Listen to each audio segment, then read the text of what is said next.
So not only is this a statewide event, all of our relatives are marching in St. Cloud, Minnesota, Rochester, Duluth, Twin Cities, and around the globe. This second, the entire planet is marching in unity and in solidarity for the earth, for the original peoples of this earth, for all of us, and for the health and well-being of the people. They don't want you to be here, and they don't want me to be here, and so you and I together have to get out in the streets and make enough noise to change this thing that we call a food system.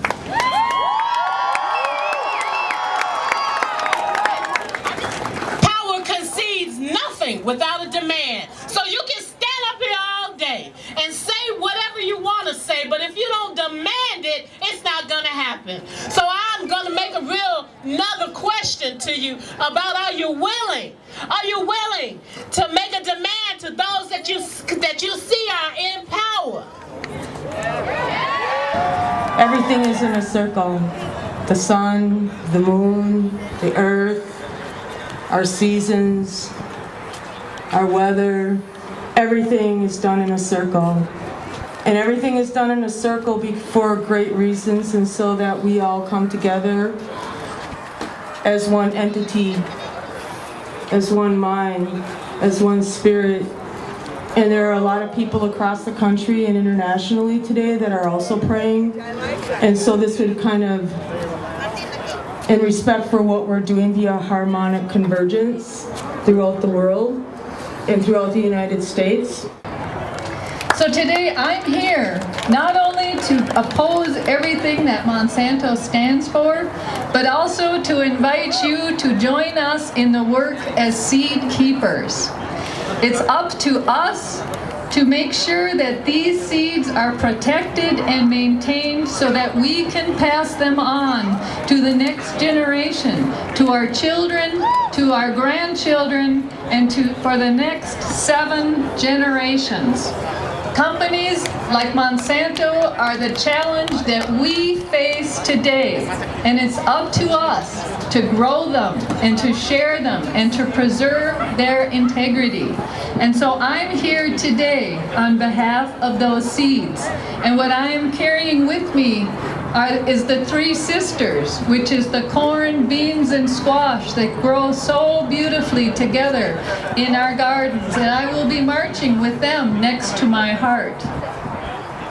And so today I want to thank you for all the work that you are doing to make this world safe for these seeds and protect them for the next generations. We need a campaign of people to be out here marching as we are today and coming inside that Capitol and helping us change the law that would say we have basic rights to labeling of foods that have GMOs. I'd like to talk today about what we know and what we don't know about GMOs.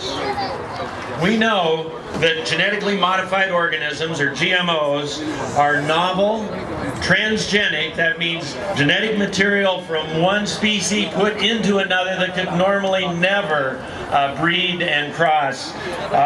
Transgenic, patented, they're all patented, and that's what this is all about. Patenting the life forms. They're patented plants, animals, microorganisms that have never existed in nature before and never been part of the human diet. We know that the cost of seeds has tripled since GMOs have been released. We know that there's been a massive increase in the amount of herbicides used, as well as development of herbicide-resistant weeds and insecticide-resistant pests since GMOs have been introduced. We know that researchers at the University of Minnesota have attributed the decline in monarch butterflies to the widespread planting of GMO crops. We know that researchers in Indiana have shown that the GMO toxins in BT corn, and this BT corn, every cell of the plant is engineered to contain an insecticide. And those insecticides remain biologically active in the water and in the soil, and they're killing aquatic organisms in the streams and rivers.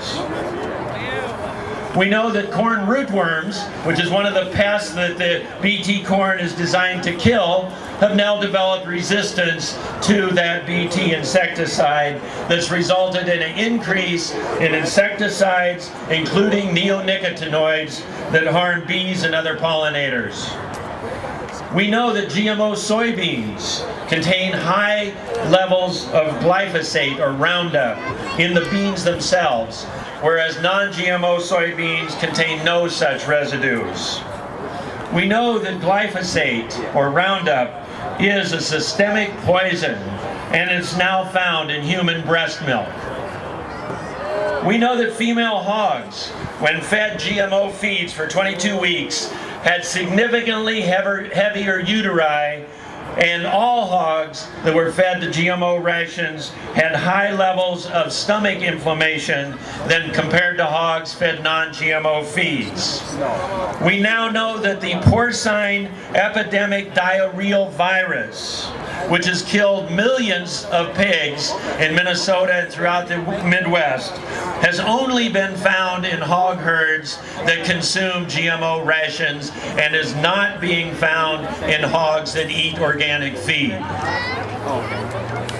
We know that the rates of childhood cancer and birth defects skyrocketed in Argentina when Roundup Ready soybeans were introduced.